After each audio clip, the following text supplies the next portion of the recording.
Hey you guys, it's Paige of Pure Vita Performance, coach to the Pure Vita Mavericks. And for those of you who don't know who I am a cycling and nutrition coach who's super passionate about both. And today I was just at the grocery store and I had to pick up a few things because I'm testing a new sandwich that I want to share with some of my clients. And I just happened to stop by the magazine rack and I thought, I'm going to see. I haven't picked up a magazine in a long time. And I obviously am quite drawn to the nutrition part, nutrition magazines first, really, because of recipes and that kind of thing. And I was over and I was actually pretty gobsmacked at what is on the shelves and that people are still writing and reading the way that they are. There was one magazine in particular, and which has kind of spurred this video on into a tip for you guys of something that I want you to stop right now if you're doing it. And it was a whole magazine of pictures of recipes and food and the calorie in great big circle with bold letters as to how much per serving this recipe is going to be for you. And so if you are a calorie counter, you have to stop it right now. I used to be one, and so I'm speaking from experience here. And it is, in my personal opinion, a form of an eating disorder. And, I used to know everything right down to how many calories was in an almond. And I'm talking like the total number. I'm not talking about how much fat, protein, content, carbohydrate content was in something. I'm talking about just the number of what that was going to do when I ingested that in terms of, how many I was going to allot myself for an entire day. And I'm sure a lot of you may or may not be into this or may have been into this in the past, but it's something that you have to stop right now.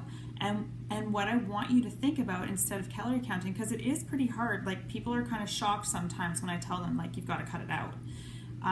Because it's out there and people are being told like this many calories and low this and low that and no this, and it's like you have to cut it out. And what you want to do instead is get more in tune. You have to get back in tune with your own body and how you feel. So the way I talk about it is when you eat, stay in tune. Firstly, stay in tune with how fast are you eating? Are you actually chewing your food, or are you doing a couple of chews and swallowing?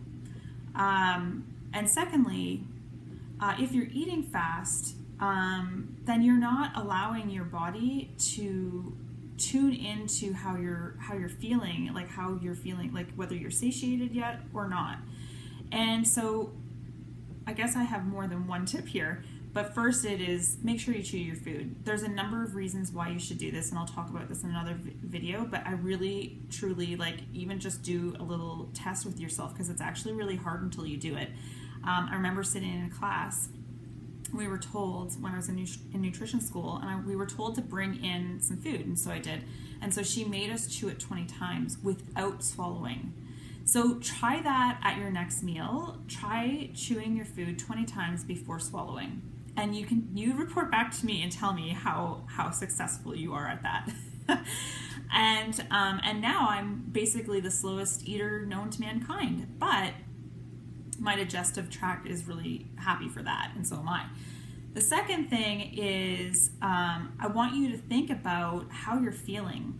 So overeating is rampant, and it's rampant for a number of reasons. I mean, when we go to eat out, sometimes people pick places because they have huge portions, but that doesn't mean that we need that entire portion, right? So And we overeat for other reasons. Like one of the reasons for me was when I was a kid, I wasn't allowed to leave the table until my plate was empty. And one of the good things about it was that my mom would make me eat all of my vegetables, which I couldn't stand cooked vegetables at the time when I was younger. And so that was a good thing, but she wouldn't let us leave the table until our plates were finished of whatever we took. And there's, I mean, you know, that just comes from being raised that way. But nowadays it's like, don't feel bad for leaving stuff on your plate. As soon as you start to feel full, that's it. Be done. You don't have to eat the rest of it. And I know that you're going to want to because it tastes really good and all that kind of stuff, but just save it for the next meal or for the next day. There's nothing wrong with that. And leftovers usually taste better the next day anyway. But yeah, so those are my two, you know, just my advice to you is if you are a calorie counter, cut it out now, today. And I want you to start focusing on how you feel when you eat. And I want you to slow down when you eat.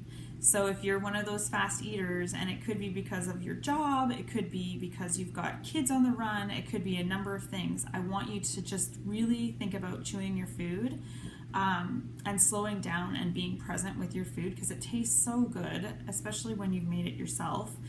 And then just really thinking about how you feel during the meal. And as soon as you start to feel full, like around that 80% mark, because you know that 100% mark is like, or maybe 110% mark is like Christmas time, and you feel like, oh my gosh, like I just feel like I could roll on the floor and someone poke me in the stomach and just let, you know, breathe because you've eaten so much. I want you to eat to around the 80 to 90% mark. I want you to just be feeling full and then be like, okay, I've had enough. And then, you know, because you know you're going to be eating in 2 or 3 more hours anyway, so it's going to be all good. So that's my tip for today. I just wanted to share that with you because it really struck a nerve with me when I saw all this stuff and just some of the recipes and the ingredients in these magazines. I was just sends me to, I don't know, I feel very fortunate to have the knowledge that I have, and I feel, you know, just so fortunate, you know, for my clients. And I want you to know that if you are into calorie counting or anything like that and you want to stay that way, then we would not be a good fit to work together because it's the first thing, one of the first 2 things I'm going to tell you to throw out the window, that and your weigh scales, because your pants tell you enough. So I hope you all are having a great day, and I will catch you soon. Bye.